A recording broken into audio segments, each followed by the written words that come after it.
¿Qué tal? Buenas noches. Espero que se encuentren muy bien. Un gusto poder estar nuevamente con ustedes. Ya se van acercando algunas personas al webinar de hoy. Pues se ha titulado Cómo descubrir nuestra identidad de género y orientación sexoafectiva.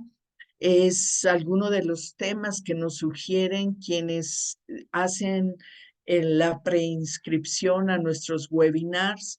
Y bueno, pues tenemos un conferencista muy afamado por sus canales y sus redes sociales. Él es el sexólogo de bolsillo David Moncada y es un placer tenerlo por acá. Voy a leerles un poco su semblanza para que le conozcan, sepan de quién se trata, qué ha hecho y qué hace. Él se autonombra sexólogo de bolsillo porque intenta estar a tu alcance para conectar desde el cuidado sensible, la práctica del amor, el placer consciente, las redes afectivas, la ciencia y la justicia social, que me parece súper interesante cómo conceptualiza todas estas cosas para ser el sexólogo de bolsillo. También es médique. ¿Prefieres que sea como no binario la pronunciación de tus especialidades? Médica especializada en salud sexual y reproductiva, sexólogo educativa y clínica y sexoterapeuta narrativo con especial atención a las colectividades LGBTIQAM+, y forma parte de la plantilla docente del Instituto Mexicano de Sexología, IMESEX, y del Centro de Estudios Superiores en Sexualidad, SEXEX. Conduce el programa Entre Redes del canal digital, del canal 11 Digital, y bueno, es amante de la pancha, que es su compañera salchiperruna. También es amante del café, aunque ahora parece que bebe agua. Es amante de el café, la cerveza bien fría, las emociones humanas y el perreo intenso. Eso también hay que matizarlo muy bien. Y también lee poesía y escucha Bad Bunny cuando está triste. Yo no sé si lo escuchas para levantarte el ánimo y saber que algo mejor es posible, o realmente Bad Bunny te gusta, ¿no? Pero bueno, tenemos aquí a David. Voy a ceder los micrófonos. Tendrá que hacer un par de aclaraciones en esta presentación porque está lindo y conocerte un poco más. Muchas gracias, Claudia. Muchas gracias, María Aurora, por la invitación. Creo que es muy importante seguir charlando sobre sexualidad, sobre educación integral en sexualidades, porque la educación integral en sexualidades no es solamente la que se da en webinars, no es solamente la que sucede en las aulas, en clases específicas de sexualidad o en alguno de estos centros en donde también tengo la oportunidad de ser docente, sino también lo que charlamos en casa, el chismecito que nos echamos en redes sociales, en el bar, en la cafetería, nuestras formas de ligar. Ese tipo de interacciones para mí también es educación integral en sexualidades. Y por supuesto necesitamos también tomarlas en cuenta y validarlas como tal, ¿no? Dentro de las aclaraciones, sí, no estoy tomando agua, digo, estoy tomando agua ahorita, no estoy tomando café ni cheve porque ya después de los 30 años hay un síndrome que se llama síndrome de colon irritable y luego ya después pega más fuerte. Me gusta mucho Bad Bunny, me gusta mucho, mucho. Fui a verlo en Monterrey hace 2 años, el mejor concierto al que he ido hasta el momento. Y hay una canción que se llama em, Y si veo a tu mamá de Bad Bunny, del álbum Yo hago lo que me da la gana. Yo hago todo lo que me da la gana. Y en el video hay una persona que está intentando ahorcarse. Entonces, hay mucha gente alrededor, está en una fiesta de celebración de Año Nuevo y nadie lo ve. Es una persona invisible. Pienso, por ejemplo, en todas nuestras adolescencias, de cómo desde nuestra mirada adultocentrista, las adolescencias también son invisibilizadas. Entonces, pues nadie se da cuenta de que él está intentando ahorcarse. Entonces llega un niño y le dice, oye, ¿qué haces? ¿No? Entonces él le explica, es que estoy triste, nadie me hace caso, nadie me ve. Y el niño le dice al joven, ¿sabes qué hago yo cuando estoy triste? Y el otro le dice, ¿qué haces? Y el niño le responde, escucho a Bad Bunny. Y dice, ¿qué? ¿A quién? Y le dice, sí, a Bad Bunny. Y le presta sus audífonos, como estos audífonos que las personas de mi generación usábamos por ahí de los 90. Y ella empieza la canción. La canción se llama Y si veo a tu mamá. Por eso es que suelo utilizar ese ejemplo para decir, escucho a Bad Bunny cuando estoy triste.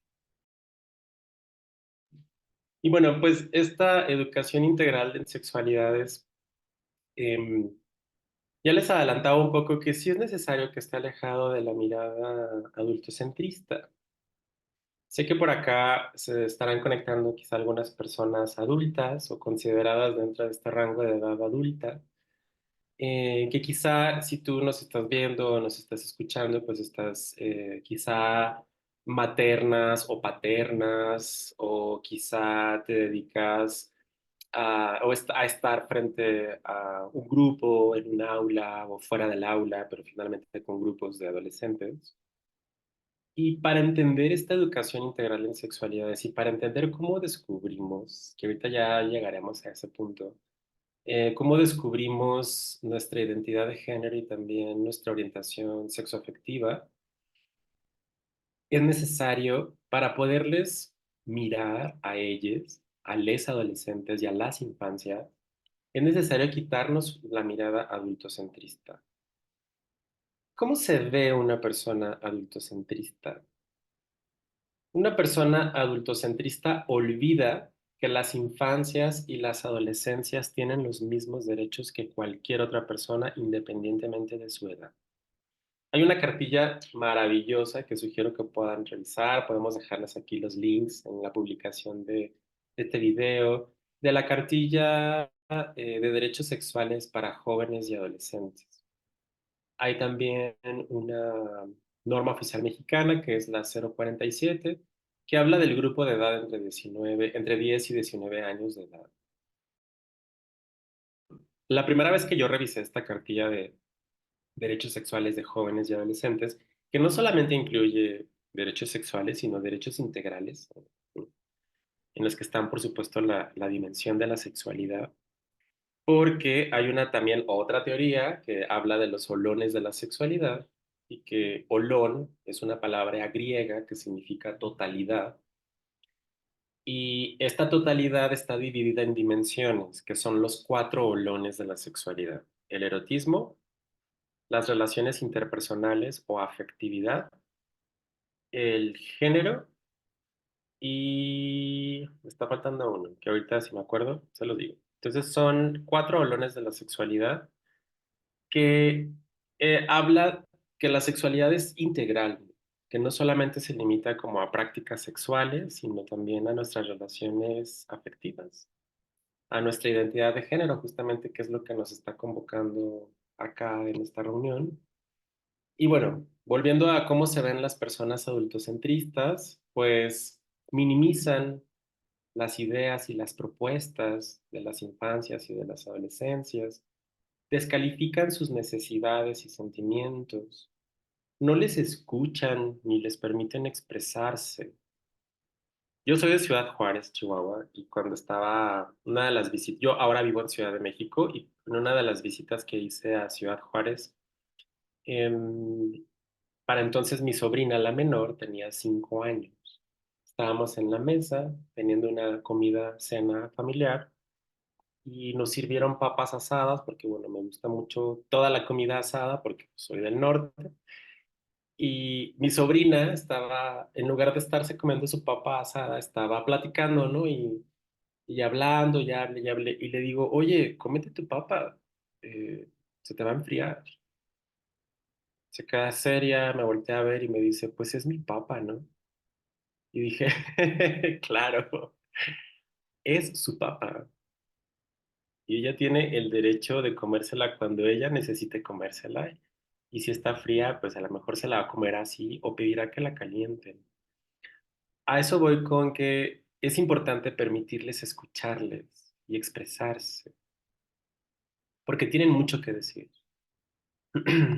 Una persona adultocentrista también normaliza las violencias o considera que son parte de la educación de las infancias y de las adolescencias. Consideran que sus derechos están condicionados a cumplir con alguna obligación. Para tener derecho al juego, necesitas cumplir tu obligación de estudiar, de hacer la tarea, etcétera, etcétera, entre otros derechos. Entonces, para mí son importantes puntos de partida, porque si les permitimos expresarse, si les permitimos ser, que de verdad no requiere de mucho esfuerzo hacer este ejercicio, podemos ser ese adulto, ese adulta responsable. Con responsable me refiero a la responsabilidad vista como nuestra capacidad de respuesta, capacidad de responder. Si les permitimos expresarse y manifestarse a las infancias y a las adolescencias, pues vamos a ser ese adulto, adulta responsable, responsable en que vamos a permitir, de acuerdo a nuestra capacidad de responder a sus necesidades, permitir que ellos y ellas también vayan descubriendo su identidad de género y su orientación sexoafectiva. Descubrir viene de manifestar, de hacer patente, de destapar lo que está cubierto. Por ahí muchos estudios dicen que la identidad de género se adquiere a los 3 años, por ahí alguien dice que a los 4, después a los 5. Entonces quizá la identidad de género o la conciencia de pertenecer a una identidad de género estará sucediendo entre los 3 y los 5 años aproximadamente. Cuando tenemos como desde esa edad esta curiosidad genuina de estar observando, de estarnos comparando y de decir, bueno, mi cuerpo es probable que se parezca al de mamá, al de papá o al de cualquier otra persona cuidadora. Y la orientación sexoafectiva, que así como la tenemos conceptualizada hoy en día, está muy atravesada por la atracción. Ahorita hablaremos un poquito más de eso. Entonces, esta conciencia de atracción suele adquirirse en la pubertad o ya entrada la adolescencia. Por supuesto que esto que les comparto de que si a los 3 o a los 5 años la identidad de género o la pubertad o en la adolescencia la orientación sexoafectiva no es estático, no es fijo. Hay personas que han dicho o que yo he escuchado como, pues bueno, yo me he sentido una persona LGBT durante toda la vida, toda la vida. Hay quien a la adolescencia, por ejemplo, en mi caso, yo soy una persona LGBT, una persona no binaria, y pues bueno, yo adquirí esta identidad de género y orientación sexoafectiva, al menos con esta conciencia con la que hoy hablo y siento, pues más o menos en la adolescencia. Y no fue sino hasta que me enamoré de otro hombre, que hasta ese momento, que fue como por los 20, 21 años, que dije, ok, creo que no soy heterosexual. Y durante mucho tiempo me identifiqué con ser un hombre gay. Hoy ya no sé si soy un hombre gay porque es una categoría que me queda muy corta para toda mi experiencia de vida. Y hoy tengo muchas ganas de fluir en la vida y por eso es que también ya les contaré mi experiencia sobre cómo es que me identifiqué, que me empecé a identificar y que me sigo identificando y que descubrí que soy en realidad una persona no binaria. Cuando nacemos, pues nos asignan un sexo. Y este sexo está basado en lo que tenemos entre las piernas. Si tenemos una vulva, si tenemos un pene, o si no se distingue bien entre pene o vulva, hay una categoría médica que se llama genitales ambiguos, y esto entra en un espectro o en una vivencia intersexual.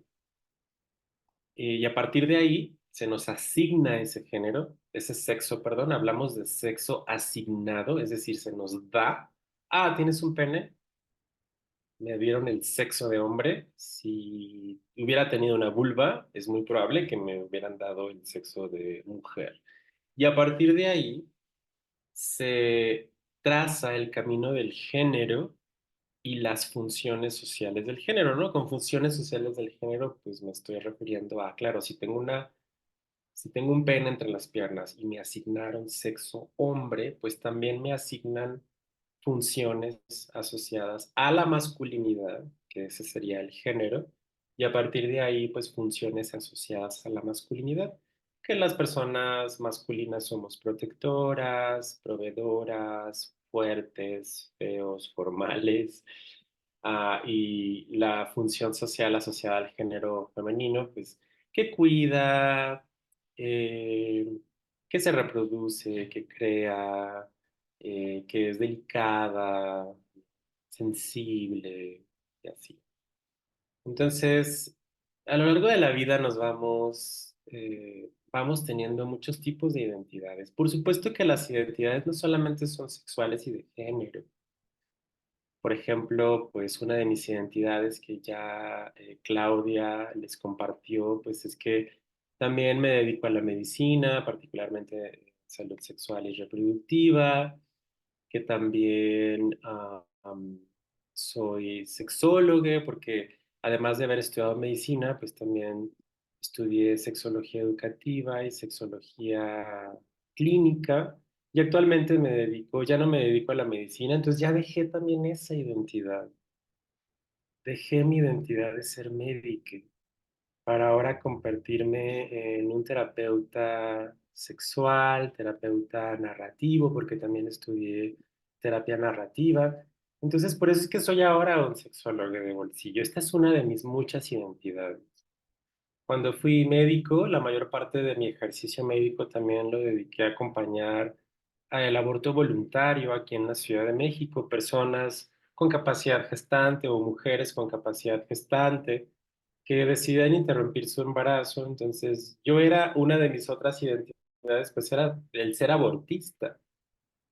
Entonces, estas identidades también son, o no necesariamente son sexuales y de género, sino lo que quiero decir con esto es que en la medida en la que vamos creciendo, que nuestra arquitectura vital va creciendo, transformándose, y dependiendo también del grupo de personas en el que nos estemos relacionando en el momento, pues nuestras identidades son cambiantes, como todo en la vida, como la sexualidad en sí misma. La sexualidad es un proceso evolutivo, de largo aliento, flexible.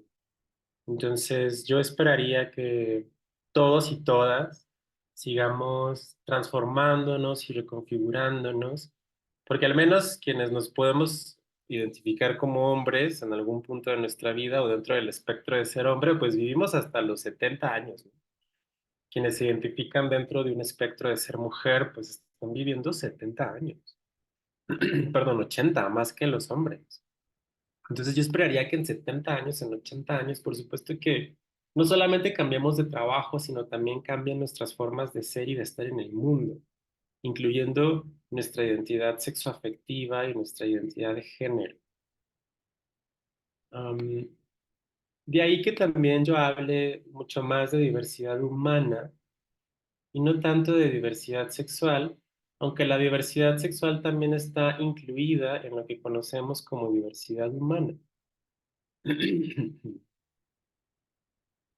Iré pasando algunas palabras y me gustaría, si estás escuchando esta charla, que te detengas unos momentos como para hacer un registro personal de qué sientes o con qué conectas cuando lees o escuchas la palabra sexualidad?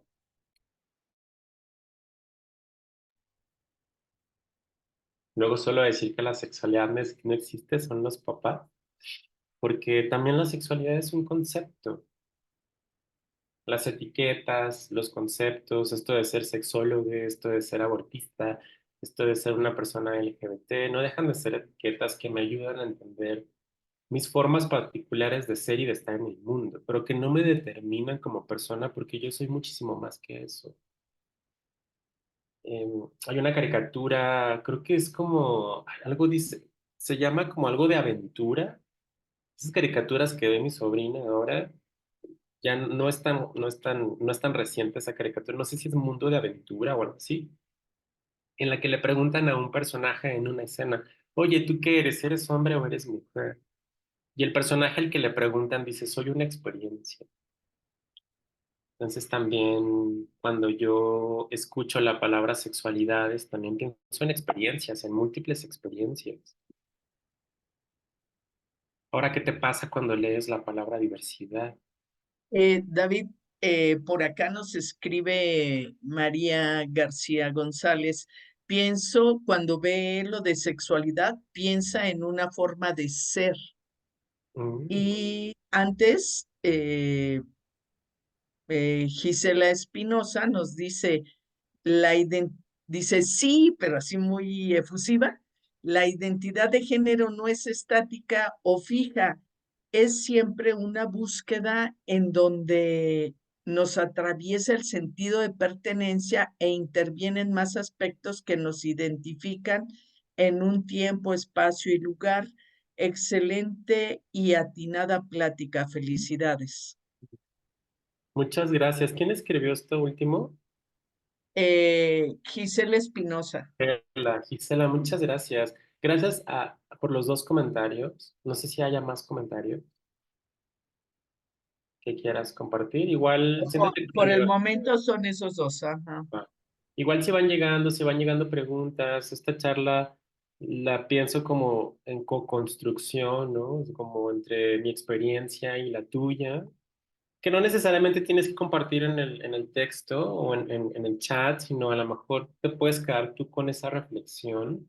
O sea, también siento que estoy totalmente de acuerdo con esto que es cambiante. Hace mucho hicieron, bueno, no hace mucho, como por ahí del 2014, creo, hubo una exposición aquí en la Ciudad de México de mujeres comerciantes en la zona centro y les preguntaban a cada una de ellas qué significaba para ellas ser mujer. Y una de ellas respondió y estaba en un cartel en el metro para promocionar la exposición fotográfica. Y una de ellas decía, ser mujer es un espacio, es una identidad en construcción, un espacio abierto a las múltiples posibilidades, una identidad en construcción. De ahí que también prefiera decir, hoy estoy siendo una persona no binaria, hoy estoy siendo sexólogo, porque ayer fui médico y ahora soy sexólogo. Entonces, sí, la identidad tampoco es un capricho, incluyendo la identidad de género. La identidad de género de nuestras infancias y adolescencias tampoco es un capricho. Sé que a partir de ahí, veámoslo como un proceso de exploración. Y dentro de los principios de la comunicación afectiva es em, escuchar con la curiosidad con la que escuchan las niñas. Las niñas tienen una curiosidad muy genuina y escuchan a partir de ahí. Si tú paternas, maternas o tienes frente a ti a un grupo de adolescentes o de infantes, infantas, pues tú no tienes que saber como cosas de género, teorías de género. Tú no tienes que ser sexólogo, o sea, no tienes que tener ese, voy a decirlo así entre comillas, como ese nivel educativo, lo dejo en muchas entre comillas, y no te sientas presionado o siéntete lo menos presionado, a mí me gustaría, porque es como, ¿qué pasaría si en lugar de intentar responder de la manera más correcta posible, les escuchas? Ah, tienes tal identidad. ¿Qué significa eso? ¿Cómo lo vives? ¿Cómo lo acuerpas? Háblame más de eso. Las niñas son así, curiosidad genuina. Entonces la diversidad, aunque pareciera que cuando hablamos de diversidad sexual se limita a personas LGBT más, en realidad diversidad sexual somos todas las personas. Y todas las personas también tenemos cierto grado de disidencia, ¿no? Como salir de la norma. Ya sé que el acrónimo LGBTTIQA más M parece casi, casi como hablar con los aliens, pero que también no dejemos de olvidar que estas categorías nos acercan también a otra que es hablar de placer. Necesitamos hablar de placer con nuestras infancias y con nuestras adolescencias. Por supuesto que hablar de placer desde su nivel evolutivo, desde validar lo que están sintiendo, desde validar que pueden disfrutar la compañía de sus pares. Y por supuesto, cuando llegan a cierta edad, pues cuando empiezan a masturbarse, a tocarse, esta importancia de destinar y enseñar cuál es el espacio privado para hacer esto, cuál es el espacio am, público para no hacerlo, porque finalmente tenemos reglas y normas sociales de cómo nadie puede tocar su cuerpo si no lo desea, de no besar al tío o a la tía si no desea besar al tío o a la tía.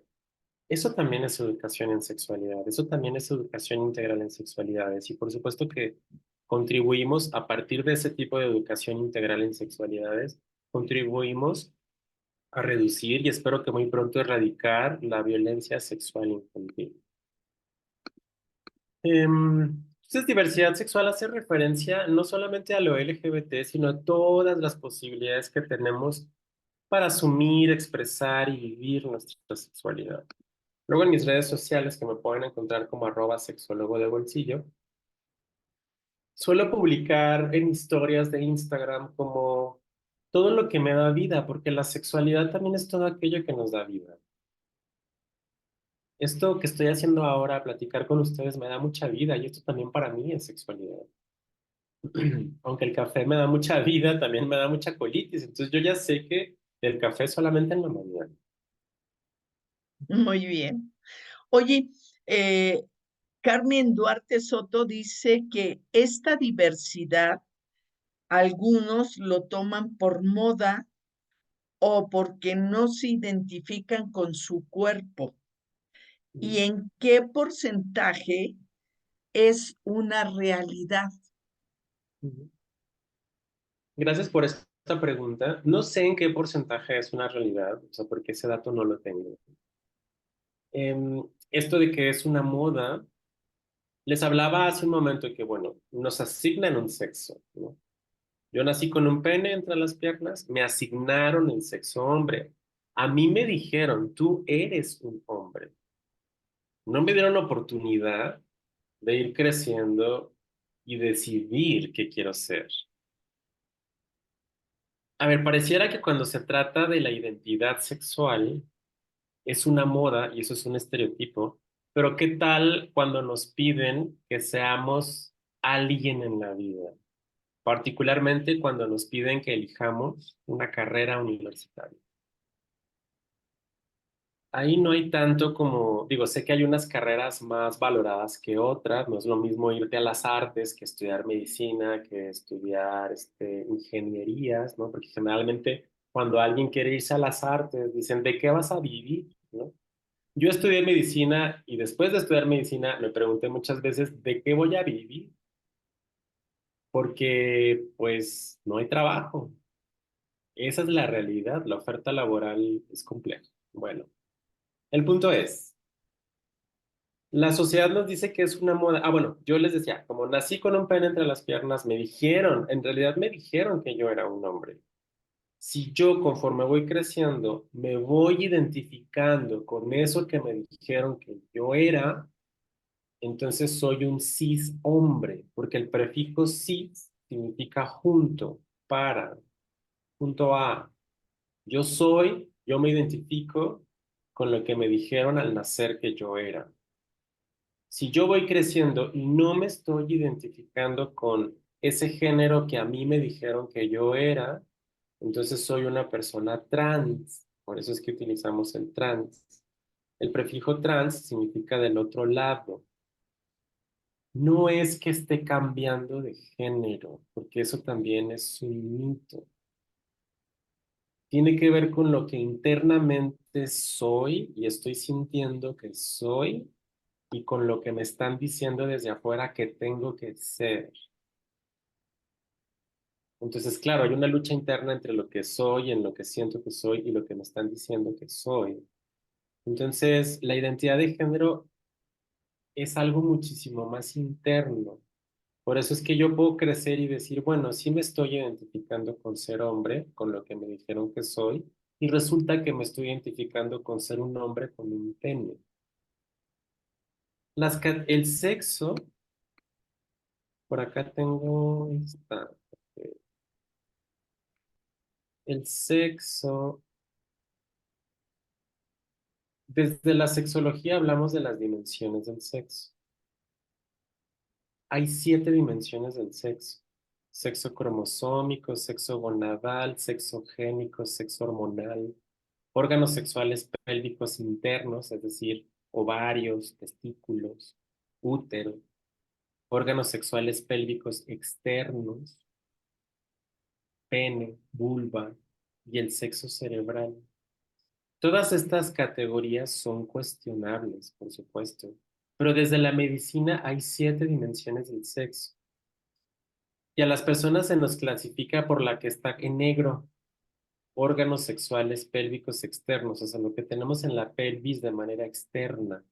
Ya no solemos decirle genitales, sino órganos sexuales de la pelvis, porque tenemos, todo nuestro cuerpo es un órgano sexual, ¿no? O sea, como decía el fundador del Instituto Mexicano de Sexología, el doctor Juan Luis Álvarez Gallú, que el órgano sexual más grande es la piel. El más, el principal es el cerebro y el más importante son las orejas, porque hay que saber escuchar. Si yo me quedo con la idea que la identidad de género de la persona que tengo enfrente es una moda, estoy dejando de escuchar. Si yo me quedo solamente con eso, dejo de escuchar la vivencia que tengo frente a mí. Y a lo mejor tu idea no va a cambiar, ¿eh? A lo mejor tú vas a escuchar la vivencia y tú vas a decir, ay, pues sí, yo creo que sigue siendo una moda. Pero lo que tú sientas y lo que tú creas es súper válido y valioso, pero que eso no invalide la experiencia de la otra persona. Y decir, bueno, pues todas somos diferentes, no tienes por qué entender, pero tampoco tienes que ser un obstáculo para la otra persona o para el desarrollo de la otra persona. Entonces, les quiero mostrar, por ejemplo, esto. Ya sé que parece como muy complejo. No sé si han escuchado los estudios de Alfred Kinsey,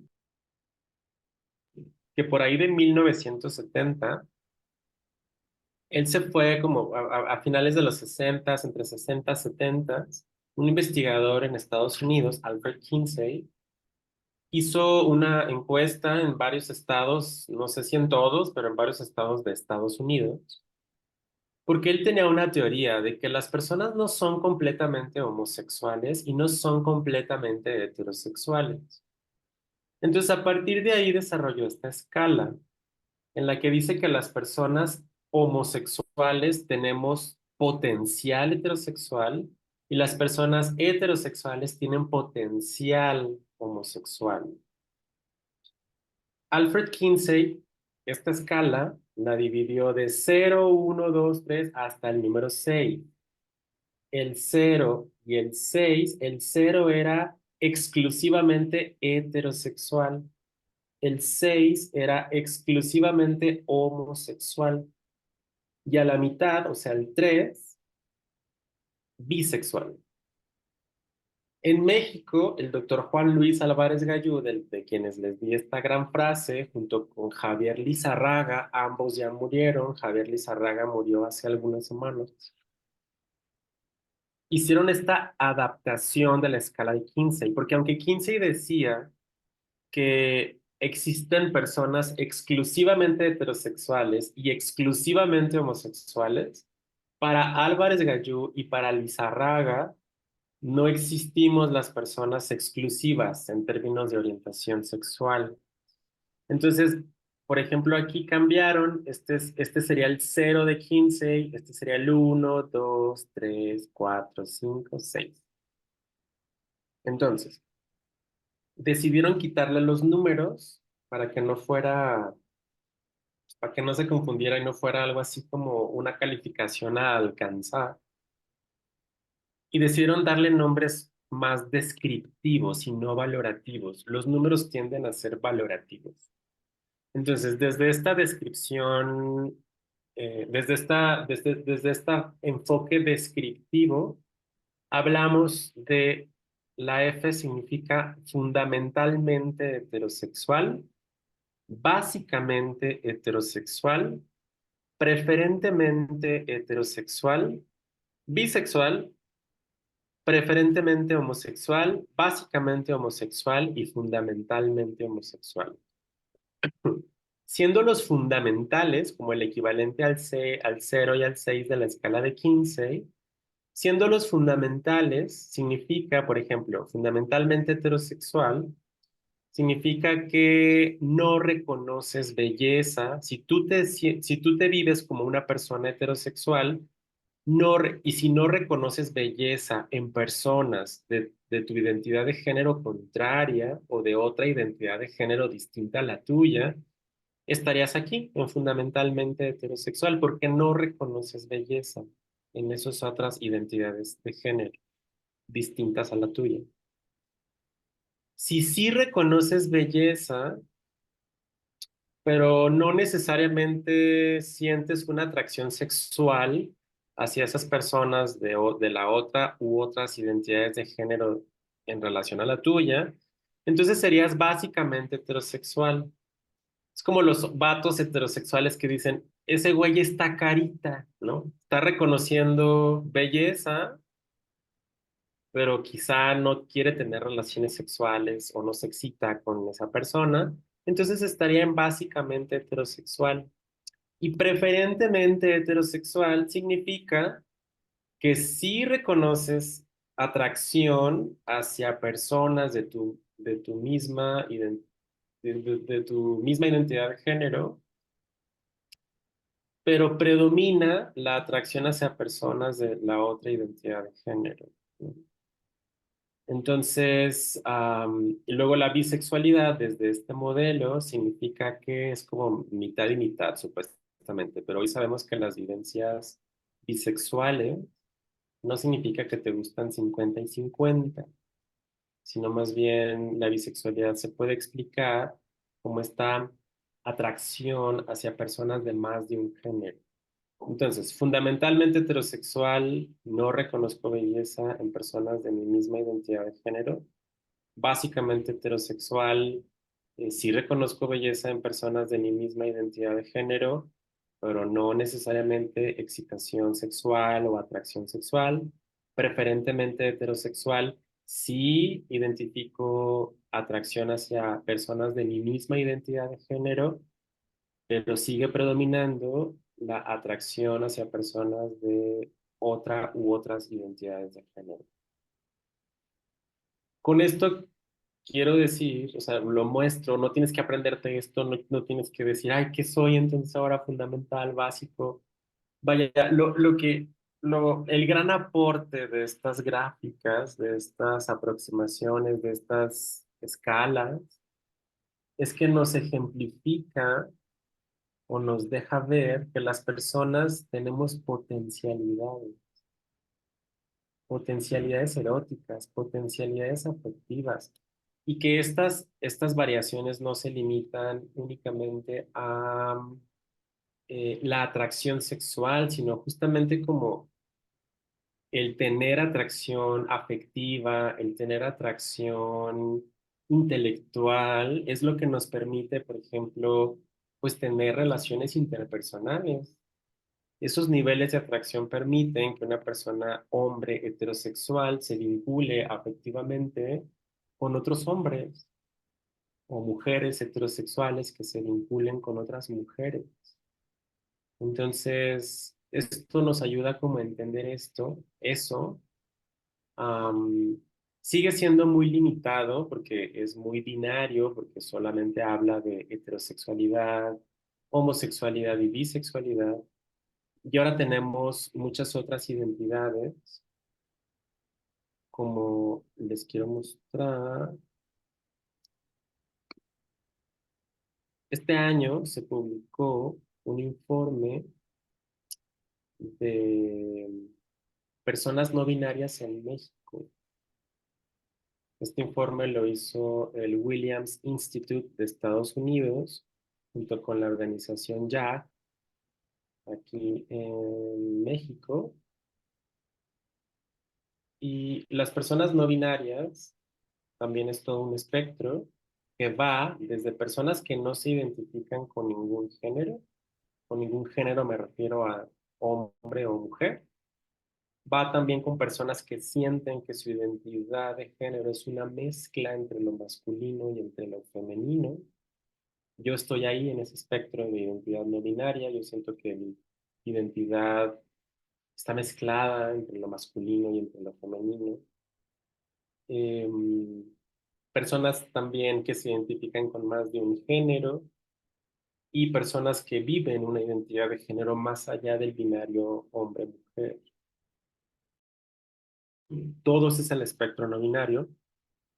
Y afortunadamente el INEGI ya está haciendo un registro de personas no binarias.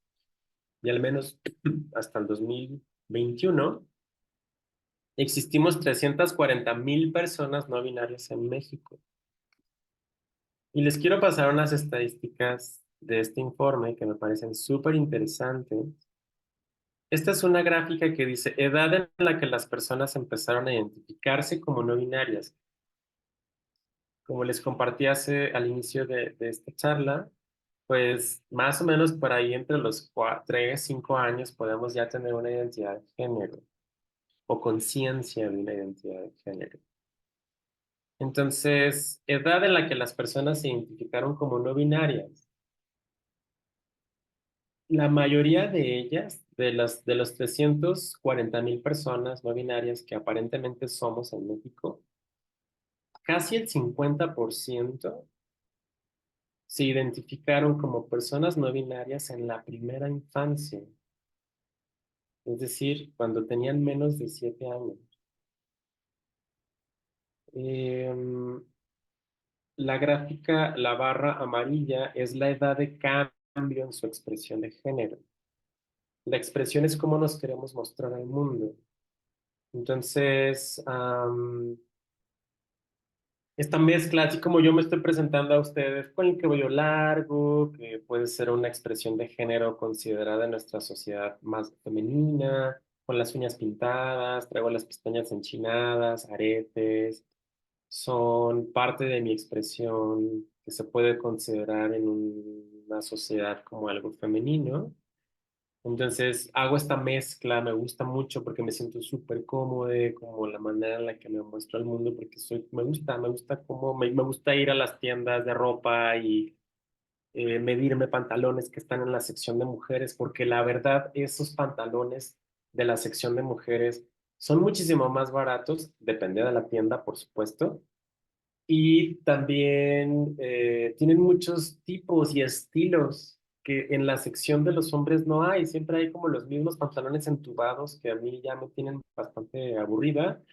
Entonces voy a la sección de mujeres, agarro esos pantalones y voy y me los mido. Y entonces ese tipo, eso es a lo que llamamos expresión de género. Y esa expresión de género en las personas no binarias está evidenciándose, se está descubriendo, se está destapando alrededor de los 12 a 17 años. Que dicho sea de paso, el 80% de las personas no binarias en México tienen menos de 24 años. El 80% de las personas no binarias en México tienen menos de 24 años. esto habla como, o al menos siento que nos puede hablar como de los procesos por los que estamos viviendo. No sé ahora si en sus contextos todavía exista como esta salida del closet, esta figura de salida del closet. Entonces yo me pregunto, ¿qué está sucediendo primero hoy en día desde nuestros contextos? ¿Qué está sucediendo primero? ¿Son las salidas del closet lo que están cambiando al mundo? ¿O son las salidas del closet? ¿O las salidas del closet están sucediendo porque el mundo está cambiando? ¿Las salidas del closet están cambiando al mundo? ¿O las salidas del closet están sucediendo porque el mundo está cambiando? ¿Ustedes qué creen? Yo creo que el closet ya no debería de existir.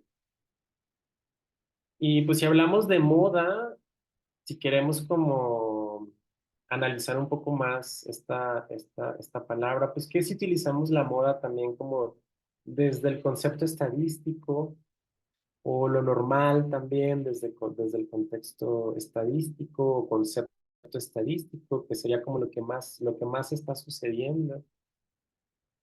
Em, y pues este proceso de descubrimiento, porque nuestra charla se llama así, ¿no? Como cómo descubrir nuestra identidad de género y nuestra orientación sexoafectiva. Yo les puedo decir que desde mi experiencia, yo la he descubierto con información. O sea, yo no sabía lo que era una persona, lo que era una persona homosexual. En la secundaria me gritaban insultos, no sé si puedo decir esos insultos aquí, pero imagínense todos los insultos relacionados a la homosexualidad. Y yo no sabía qué significaba eso. Yo no sabía. Y a mí me lo gritaban en la secundaria, en primero de secundaria, mis compañeros y compañeras, más los compañeros, porque las compañeras, las mujeres siempre han sido un espacio muy seguro para mí y para muchas otras identidades LGBT. Entonces yo no sabía qué era eso.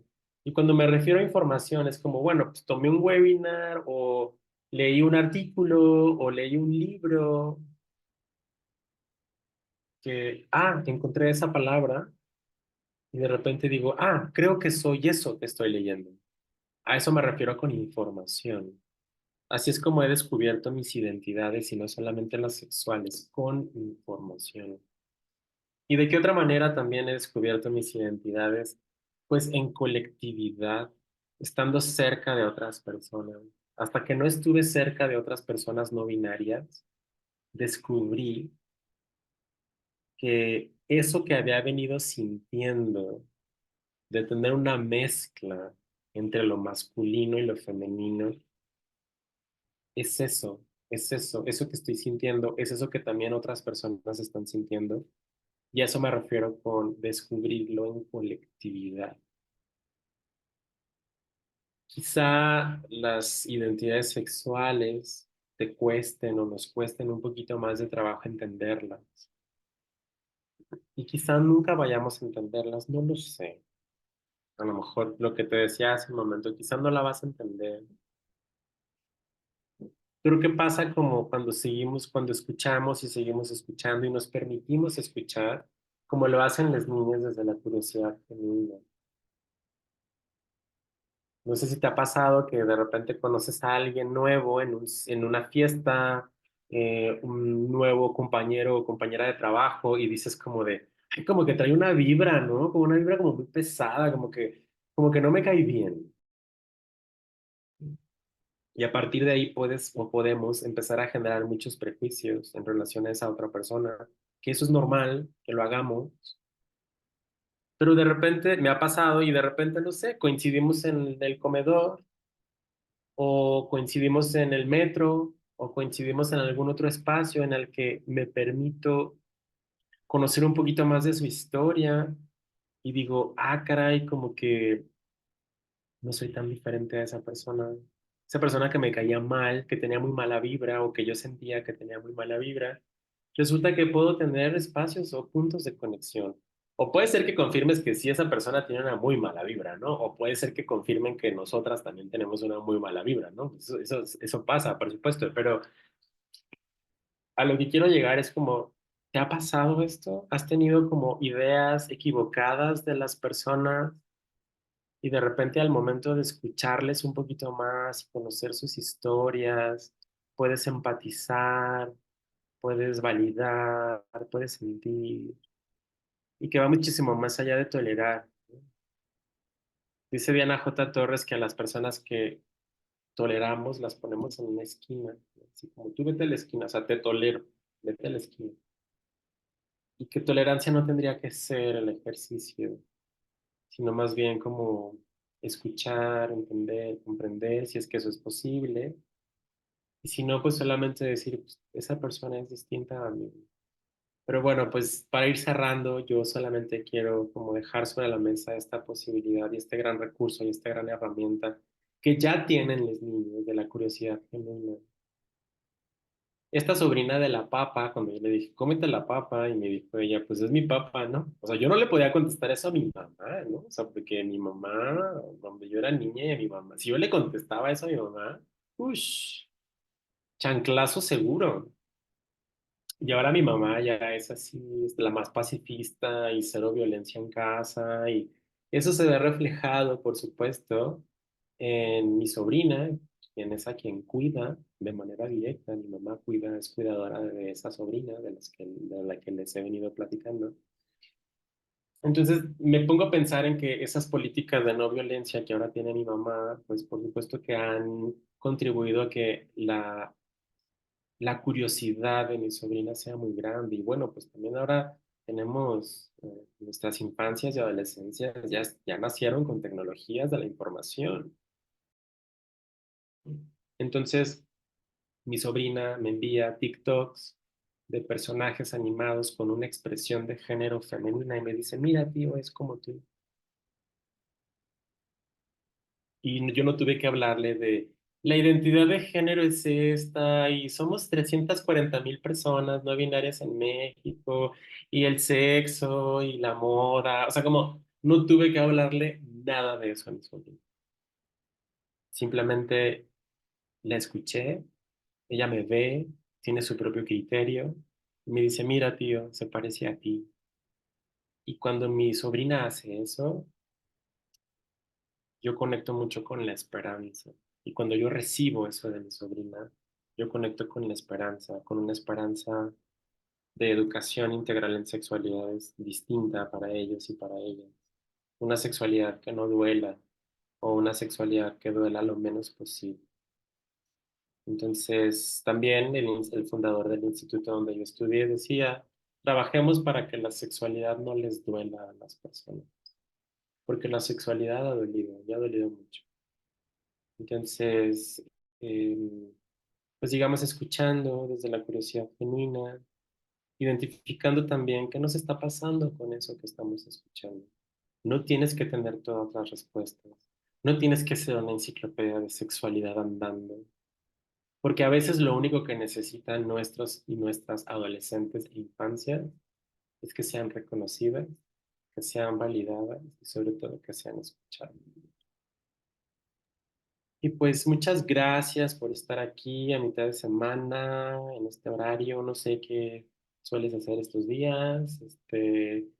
Y pues me pueden encontrar en redes como @sexólogo de bolsillo. Acompaño en sexoterapia con enfoque humanista, narrativo, tanto en espacio virtual como en espacio presencial. Presencial aquí en la colonia San Miguel Chapultepec de la Ciudad de México.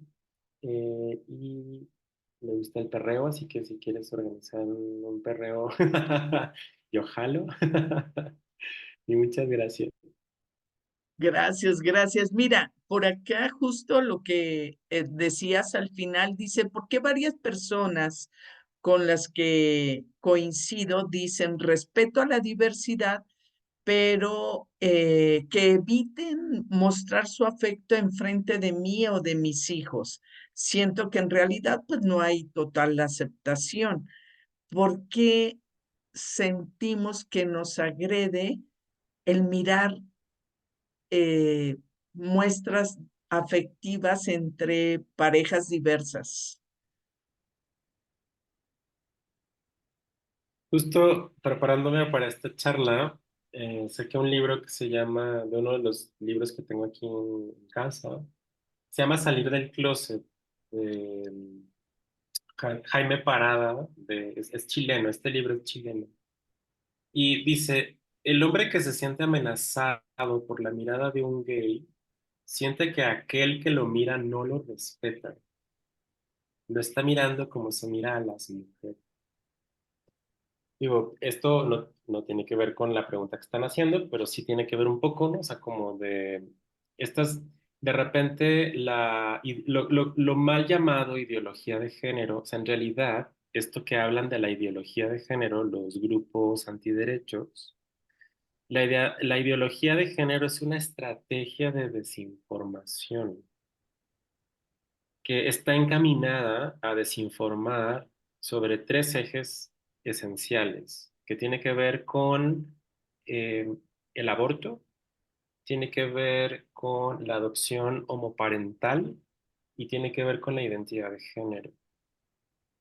Entonces, de repente creemos que por ver muestras en público, muestras de afecto en público de personas o entre personas con una misma identidad de género, em, como si eso homosexualizara, ¿no? Particularmente como lo ponen en términos de la homosexualidad. Y me gustan mucho las contrarrespuestas como de, bueno, pues yo crecí en una familia heterosexual y no soy heterosexual, ¿no? O sea, como la identidad. Además, cuando vemos a dos personas con identidad de género distinta, darse muestras de afecto en público, estamos asumiendo que esa pareja es heterosexual. Si es que estoy leyendo a un hombre y una mujer, pero yo no sé si esa pareja tiene una relación abierta. Yo no sé si esa pareja o los miembros de esa pareja son bisexuales, porque pues quizá él es bisexual y en este momento está teniendo una pareja mujer. O sea, ¿por qué voy a asumir que a quien estoy viendo darse muestras de afecto en público tiene una orientación sexual determinada, ¿no? Porque la experiencia humana es muy amplia. Y creo que el amor, dice Coral Herrera, que el amor tiene que ser condicional, o sea, tiene que tener condiciones. Y las dos condiciones mínimas para la práctica del amor es el respeto y el buen trato. Entonces, ¿qué mejor ejemplo de alguien que está practicando el amor a partir de mostrar el afecto? Porque la afectividad es uno de los cuatro olones de la sexualidad. Y la afectividad en las relaciones interpersonales es importante. Y qué mejor manera que enseñar con la práctica a nuestras infancias, nuestras formas favoritas de dar amor. Ahora, entiendo que también no todas las personas tienen esta forma de compartir amor en público y que prefieren que esto sea, este tipo de afecto sea en privado, independientemente de nuestra orientación sexoafectiva. Digo, sé que esas personas también existen, ¿no? Como que se sienten incómodas con muestras de afecto en público, independientemente de quién se esté dando afecto. Entonces, nuestras infancias también tienen derechos y justo el asumir que eso va a dañar a nuestras infancias es desde un lugar bastante adultocentrista, porque nuestras infancias también tienen voz. Y sin duda, las infancias, al ver parejas, cualquiera que sean, o personas mostrando afecto, eh, no necesariamente solo parejas, van a juzgar desde lo que miran, personas contentas, personas tratándose con amor, con respeto, y van a valorar que se pueden mirar representadas o identificadas en esas parejas y va a ser menos doloroso asumir lo que son y lo que quieren eh, ser, ¿no?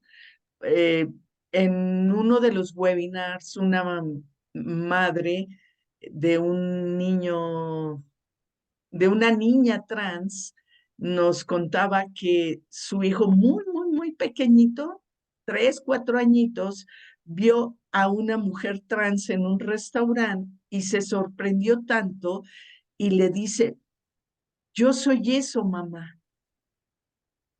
Y claro que hablaba desde su corazón, encontrando en dónde reflejarse y mirarse.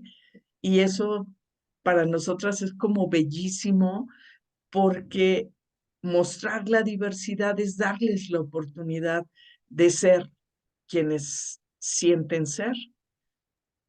Wow, acabas de decir algo que me parece súper valioso que tiene que ver con la representación. Yo, o sea, yo no me puedo colocar en estas estadísticas en las que yo desde niña yo sabía qué pedo conmigo, ¿no? O sea, como no, pero yo sí sabía que yo era alguien distinto. Y yo no tuve esa representación de lo distinto. Entonces yo tuve que imaginarme representaciones de lo distinto a partir de lo común, ¿no? O sea, como yo tuve que imaginarme un amor con otro hombre a partir de escuchar historias, con historias de canciones heterosexuales o historias de amor heterosexual en la pantalla, en las novelas, en las películas. O sea, yo sí tuve que chutarme todo ese referente heterosexual y usarlo a mi favor y decir, bueno, pues esta canción que le está cantando él a ella, pues yo me voy a imaginar que se lo está cantando él a él. Entonces, yo necesitaba esa representación y esto que acabas de decir me parece súper valioso porque ahora estas representaciones son más diversas y qué bonito porque justo hablábamos de que la identidad y la orientación sexoafectiva se descubre también a partir de nuestro círculo colectivo. Entonces, si yo estoy dentro de un círculo en donde me estoy identificando con esa otra vivencia que está frente a mí, eso también contribuye a mi propio proceso de descubrimiento identitario, más la información, más como todo esto que estuvimos charlando. Entonces, las representaciones importan, ¿no? Entonces, por eso yo digo, a ver, personas heterosexuales, si yo me tuve que chutar la sirenita, imaginándome que yo soy la sirenita, pues ¿cómo tú no te puedes representar en una historia gay o en una historia LGBT? Claro que sí. Claro. Mira, nos escriben de padres y madres del arco iris en Nuevo León y dice la comunicación que hay ahora más conectada con el mundo, ayudando a que la comunidad LGBT con más información y educación está saliendo más fácilmente del closet y eso hace que ayuden al ser humano, a la sociedad y también a la sociedad a evolucionar. El dolor enseña al que escucha, dice Freud. No sé si quieras, está Nancy Caracoles, mira, de ahí la importancia de la visibilización positiva de la diversidad en los medios de comunicación, en las redes sociales. Te abrazo, David. Qué bonita. También él te abraza con todos los gestos. Belén Elizabeth dice, es un miedo que tiene la sociedad, sobre todo personas de la religión católica. En las familias les da pánico reconocer que algún familiar puede no ser heterosexual.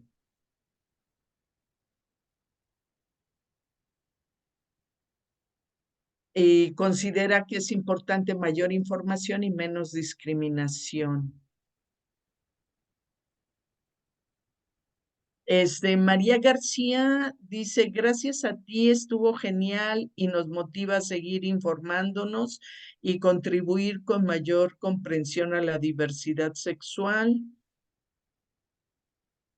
¿Qué más? ¿Quieres leer algo, María Aurora? Sí, Belén Elizabeth Chávez González nos dice, en una clase de diversidad sexual di mi opinión y la contrarrespuesta de mi maestra fue excelente. Me dijo, tú y tu pareja son heterosexuales. ¿Eso les está garantizando una estabilidad a tus hijos?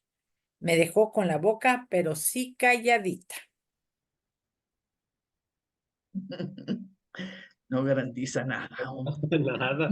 No, hombre, ya esto luego no tiene que ver con identidades, orientaciones sexoafectivas. O sea, sí, pero también estamos en un mundo y en un sistema que nos está comiendo vivas y es duro hablar de estabilidad ahora, ¿no? Es complejo, estabilidad Y, en todo sentido. y los últimos dos comentarios. Dice Cecilio Reyes, una cuna en valores es garantía de respeto y comprensión de la diversidad, y dejar el machismo es otra garantía de vivir en la diversidad. Y nos dice Carmen Duarte Soto, excelente información de verdad. No lo entiendo a la primera, pero lo voy a volver a ver para entender. Sí, así es esto. Y que las teorías y que las categorías, que insisto, no nos determinan como personas, son solamente herramientas, estrategias. Es como ponernos estos lentes que traen ustedes dos para tal vez mirar con un poquito más de claridad, pero que no determinan nada, de verdad, no determinan nada, porque las personas somos completas, somos complejas, somos contradictorias. Entonces, me gusta también pensar en que cada persona podamos formar nuestras propias teorías de vida, porque todas las personas somos expertas en nuestras propias vidas. Entonces, si tú estuviste aquí y te identificas o escuchas esto y te identificas con ser heterosexual, también es como, pues échate un clavado si puedes, si quieres, como de cómo descubriste que eres heterosexual, en qué momento, qué te hizo sentir heterosexual, cuáles han sido tus modelos heterosexuales. O sea, como también estas preguntas, digo, ahora ya hay como estas otras categorías de heterocurioso y heterocuriosa, ¿no? Entonces, me gustan mucho esas categorías porque es claro, pues cualquier persona podemos explorar. De verdad, la sexualidad tiene que ser así, exploratoria, exploratoria. En mis épocas de juventud decían heteroflexibles, ¿no? También. Porque se daban oportunidad de explorar, ¿no? ¿Quieres leer la de Randy Batito? Randy Batito, en una clase de mi universidad sobre el tema de ciencia, mi maestro dijo ahora que está de moda que hay varios géneros. Eso no puede ser porque científicamente solo hay dos sexos. Y entonces intervine para decirle que sexo y género no es lo mismo. Total. Incluso son categorías súper cuestionables, ¿eh? Porque todo nos lo asignaron. Es como, son categorías sociales, el género es categoría social, el sexo es categoría biológica, y con la intersexualidad, híjole, con los estados y variaciones intersexuales decimos, somos tan variadas las personas que quién sabe, ¿eh? Y sé que ahorita está muy discutido, y esta charla está muy ad hoc en este contexto olímpico, en donde, pues bueno, hay mucho que se está destapando, ¿no? Mucha transfobia, mucha homofobia, mucho todo, mucha fobia de todo. Y digo, wow, me sigue impresionando que eso sigue estando en un primer lugar y no como todo el trabajo que está detrás de las personas, independientemente de su identidad de género, para hacer lo que hacen. De verdad, lo que hacen es increíble, lo que hacen con su cuerpo es increíble y todo el trabajo que han hecho para estar ahí, simplemente para estar ahí, vale muchísimo más, ¿no? Entonces, Sí, súper interesante lo que sucedió con la boxeadora, ¿no? Que tiene una condición biológica l- la misma que tiene el nadador estadounidense y para él fue un plus y fue condecorado y llamado casi semidios de la natación y a ella se le comparó con ser hombre, ¿no? Un fenómeno, cosas de ese tipo que quisieron desprestigiarle la carrera deportiva, cuando en realidad pues somos bien diversos y todos están luchando por estar ahí, ¿no? Por pertenecer a su competición, a lo que están. Eh, Belén Elizabeth, mis hijos estuvieron a mi lado en algunas de mis clases y me agrada ver que respetan la diversidad. Sus comentarios son empáticos. Mi hijo de 7 años dice que sus compañeros, un color no los define, a sus compañeros les dice que los colores no los definen, qué bonito, y varias otras respuestas que da mi hija adolescente que me hacen sentir orgullosa de ver que saben respetar, ¿no? y aprenden a respetar. Y yo quiero felicitar a esa persona que está ejerciendo el cuidado, ¿no? Porque pues también, digo, qué orgullo que sus hijos reaccionen de esa manera y también tiene que ver con la forma en la que les está cuidando a ellos, ¿no? Y lo que les está enseñando. Entonces me hace sentir hasta muy orgulloso de ti también. Muy bien. Pues no sé, María Aurora, vamos a los anuncios parroquiales, ¿te Excelente, parece? David. Muchísimas gracias. Creo que los conceptos van evolucionando también con el tiempo. ¿Y qué es lo que nos dejaste ahora ver? Bueno, nosotras somos Educaréis, un programa de la organización Género, Ética y Salud Sexual de educación integral en sexualidad específicamente para docentes. Tenemos muchos canales de comunicación en donde ustedes pueden encontrar estos webinars. También si se registran al canal de Telegram, podrán recibir diariamente una cápsula de educación integral en sexualidad para aplicar en sus cursos. Estamos en Facebook, Educación Integral en Sexualidad, en Instagram, en YouTube ponemos todos estos webinars que desarrollamos todos los miércoles. También nos pueden enviar un WhatsApp al 81 10 73 6208 para que los agreguemos a los diferentes grupos. Tenemos un correo electrónico, educareis3@gmail.com. Estamos en TikTok y también tenemos nuestro sitio Educareis en Google Sites para que ahí vean todas las cápsulas que hemos desarrollado. Les invitamos, ahora sí, Clau, la próxima semana. Uy, estamos de lujo, ¿no? La situación de la educación integral en sexualidad en Latinoamérica en un periodo de el 2021 al 2023 es un análisis de qué ha pasado en nuestra región y nada menos tendremos de conferencista a la doctora Esther Corona Vargas. No se lo vayan a perder, de verdad va a ser muy importante lo que nos comparta, porque va a ser como el estado del arte, el análisis que se hace desde organismos internacionales en relación a la educación integral en sexualidad. Pues muchas, muchas gracias, David. Vamos a despedirnos de todas, de todos, de todes. Te agradecemos mucho, mucho la conversa de hoy. Muchísimas gracias, David, por todas tus aportaciones de esta noche. Nos despedimos de la transmisión.